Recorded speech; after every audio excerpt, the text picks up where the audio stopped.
Ola, son Xoán.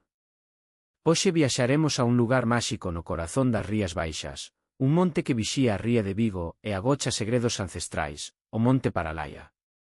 Situado entre os concellos de Moaña e Bueu, na península do Morrazo, Paralaia non é só un monte, é unha porta ao mundo de lendas. Desde o seu cumio, coroado pola cruz do Xestoso, as vistas son un agasallo para a alma. A ría de Vigo ábrese maxestosa, coas illas Cíes no horizonte e a vila de Moaña aos seus pés. Pero Paralaia é moito máis que paisaxe. As súas pedras e carballos centenarios gardan historias de mouras e mouros, criaturas fantásticas que habitan nun mundo subterráneo. Fálase de princesas encantadas, convertidas en pedra, que cada 100 anos recuperan a súa forma de muller. A lenda máis famosa lévanos á noite de San Xoán, a noite máis máxica do ano. Dise que no corazón do monte se atopa a cova da Paralaia, unha gorida ateigada de tesouros. Na medianoite, as mouras saen da cova para peitear os seus longos cabelos de ouro á luz da lúa. Quen se atreva a entrar na cova nese intre, atopará unha bella moura cun manto de ouro.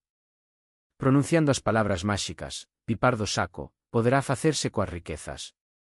Pero ollo, a avaricia pode ter un prezo moi alto. Outras historias falan dunha princesa de branco ou dun mouro con forma de cobra que tamén custodian fortunas. Mais aló das lendas, Paralaia é un lugar para conectar coa natureza. As súas rutas de sendeirismo, que parten da área recreativa do Outeiro, invítanos a perdernos entre a frondosidade dos seus bosques, a respirar aire puro e a sentir a enerxía dun lugar que foi sagrado dende tempos inmemoriais. O propio padre Sarmiento, namorado deste recuncho galego, escribiu: os ollos se fartan con tanto recreo, de terra, de verde, de mar e de ceo. Así é o Monte Paralaia. Un tesouro natural e mitolóxico que nos agarda para contarnos as súas historias ao oído, susurradas polo vento do Atlántico.